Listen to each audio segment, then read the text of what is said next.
হরে কৃষ্ণ হরি বল। চলে আসলাম সকালবেলা পুজো দিতে। বাসনগুলো খুব ঝকঝক করে মেজে নিয়েছি। চন্দন বাটবো ও অগ্রুর কর্পূর সাথে দিয়ে আর তুলে নিয়ে আসলাম বাগান থেকে এক ঝুড়ি ফুল। এখন তো পদ্ম ফুলের সিজন, আরও অনেক রকমের ফুল ফোটে আমার বাগানে।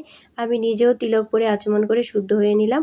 আর এখন চলছে দামোদর মাস। দামোদর মাসের নিয়ম সেবা অনেক সতর্কতার সাথে পুজো করতে হয়, কারণ দামোদর লীলা হচ্ছে বাল্যলীলা থেকে একটি লীলা। আর ছোটদের যেমন খুব সহজেই সন্তুষ্ট করা যায় এবং এরা খুব সহজে রেগেও যায়, সেজন্য খুব সাবধানতার সাথে পুজো করতে হবে, মাসটা পালন করতে হবে। কারণ সাধু সাবধান, যে কোনো মুহূর্তে অপরাধ হয়ে যেতে পারে। আর আমার অপরাধ, আমি আগেই দামোদরের কাছে ক্ষমা চেয়ে নিচ্ছি। দামোদরের জন্য অনেকগুলো তুলসী নিয়েছি, দামোদরকে একটু বেশি করে দেব। সচন্দন তুলসী পত্রং শ্রী দামোদরায় নম। আর নৃসিংহদেবকে বেশি করে দিয়ে দেব। আমার নৃসিংহদেবকে অনেকগুলো তুলসী পত্র দিতে পারলে ভালো লাগে। আর আমার তুলসী পত্রের বাগান আছে অনেক তুলসী গাছের। এ হচ্ছে আমার নৃসিংহদেব। সচন্দন তুলসী পত্রং শ্রী নৃসিংহ দেবায় নম। আর ফুলগুলো, আরতির ফুলগুলো আমি একটু ছোট ফুলগুলো দিয়ে আরতি করব, সেই জন্য ছোট ফুলগুলো আলাদা করে নিচ্ছি।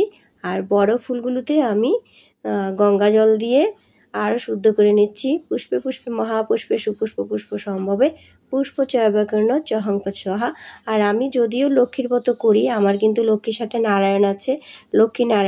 লক্ষ্মীর সাথে নারায়ণ থাকলে, সেইভাবে লক্ষ্মী পূজা করলে কিংবা লক্ষ্মীর ব্রত করলে মা লক্ষ্মী বেশি খুশি হন। কারণ মা লক্ষ্মী সবসময়, সে সদা সর্বদা নারায়ণের সেবায় রতি থাকেন। তাই মা লক্ষ্মী বেশি খুশি হন যেখানে তার পতি পরমেশ্বরের সেবা পুজো খুব শুদ্ধভাবে করা হয়, সেই ঘরে মা লক্ষ্মী ভালোভাবে বিরাজমান থাকেন।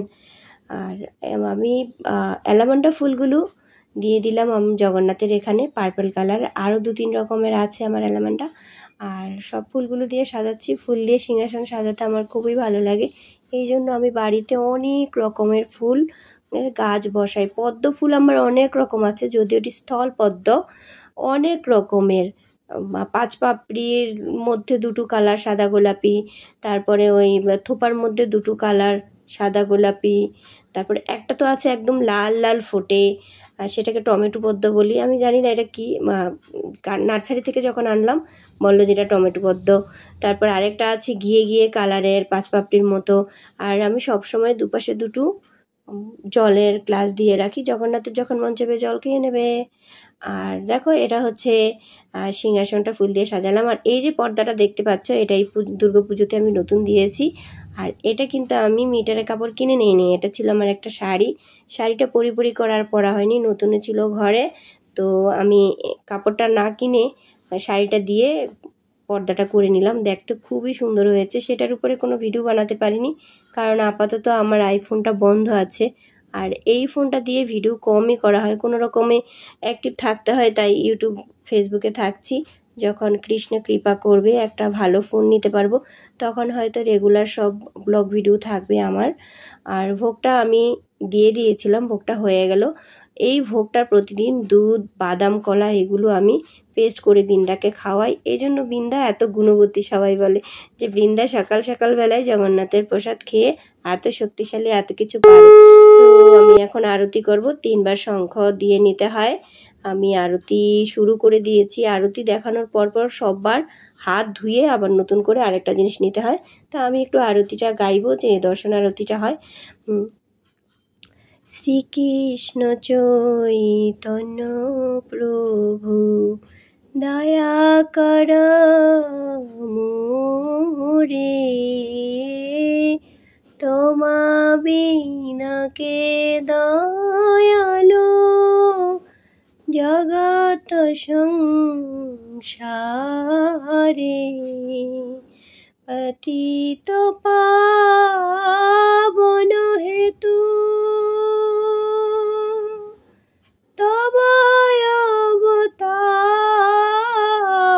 অবতার, মসম পতিত প্রভু না পাইবে আর।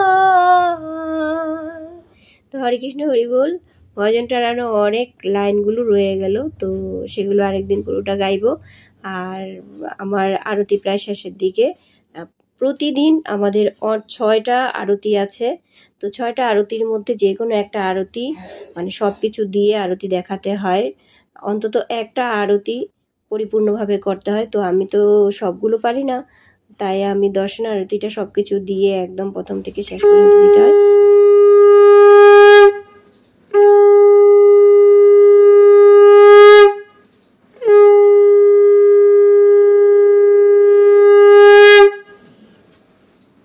তো আমার পুজো শেষ, সবাই ভালো থেকো।